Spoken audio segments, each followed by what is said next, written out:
other possibilities in terms of solutions to the relationship among these Gospels.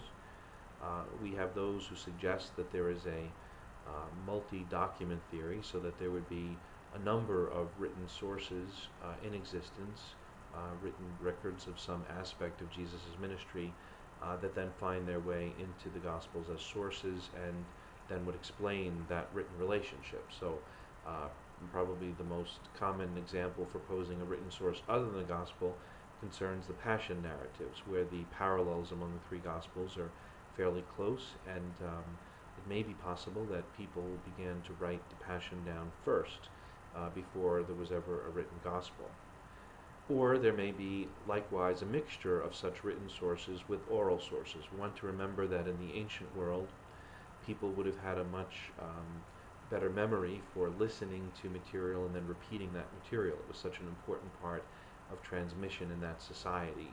Our society is largely dependent upon the written word, and therefore when we speak things orally, we often are not as reliable. But in the ancient world, it's quite reliable, so that too would be a possibility.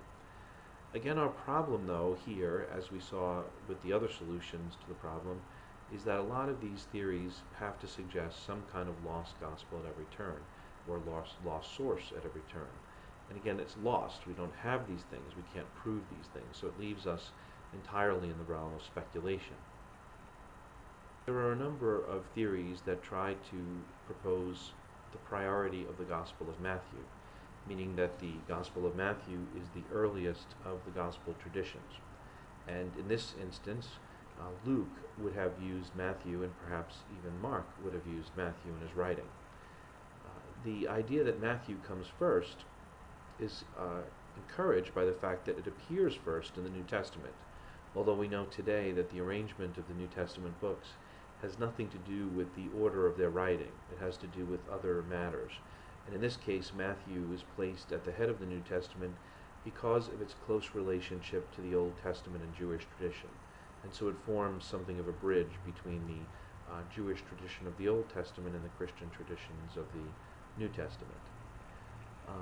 But this idea that Matthew is the earliest in terms of composition can be dated to Augustine in the 4th century. So it's a rather old proposal, and it was accepted by most Catholics until about the mid-20th century.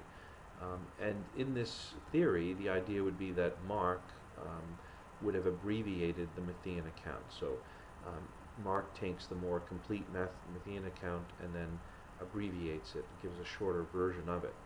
The problem with this theory is that that raises questions about Mark's motivation. Why in the world would he omit gospel materials? Why would he leave out the infancy narrative? Why would he leave out resurrection accounts? And in fact, in many places, Matthew abbreviates Mark. So logically speaking, it's hard to propose that Mark abbreviates Matthew. Rather, it seems to be that the relationship goes the other way around, that Matthew has incorporated large parts of Mark's gospel into his tradition. If we're going to look at the idea of Matthean priority, there is some evidence that Matthew could have used Luke, and this is supported by what are called the minor agreements, in which Luke and Matthew have agreements in text over and against Mark.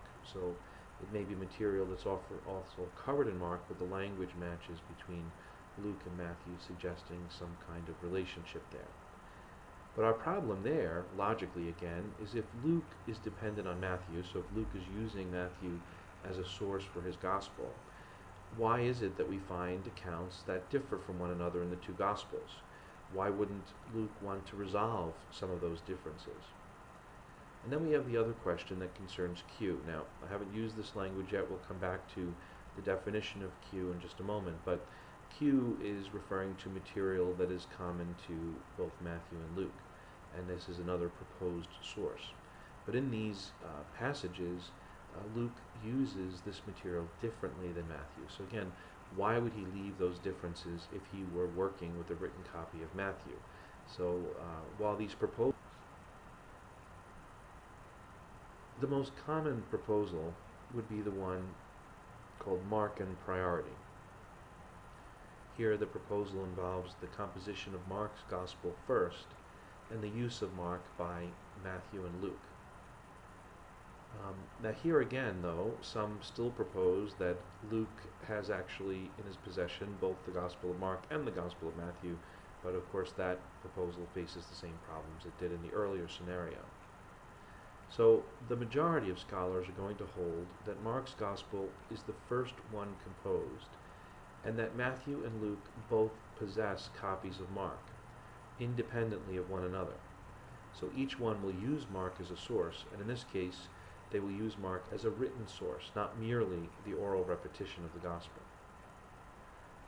When the two Gospels agree, but are not dependent on Mark, so if they have a story or a passage, say the Sermon on the Mount / Sermon on the Plain, where they have material that's not found in Mark, so they're not dependent on Mark, but they have, in this case, ideas or language or vocabulary or scene in common, this is where scholars are going to introduce the idea of the Q source. What scholars generally came to over the last 100 years is a theory known as the two-source theory. It's important right away to make clear that these are theories. They have not been proven absolutely. We can't prove these theories absolutely with the evidence that is available to us now. But in this proposal, Mark and Q are the two major sources that are used in the composition of Matthew and Luke. So again, Matthew and Luke do not know each other's traditions. They draw on these two common sources, and that would explain the similarities among them. Of course, we want to remember also that there is material in Matthew which does not appear in Luke and does not appear in Mark, and so that would be what we'll call eventually M material, or special Matthean material.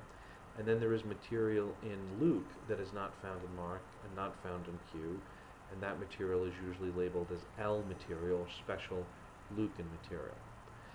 The basic argument for Markan priority is that fundamentally it solves more problems than any other theory, making it the most likely of all. But again, we want to keep in mind that there are indications or pieces of evidence that would call it into question or support some of the other theories. So this remains speculative, although in this case we have a pretty good set of evidence, and it is the most likely of the solutions to the problem. But none of the solutions that we have at present really resolve all of the difficulties in this detective case.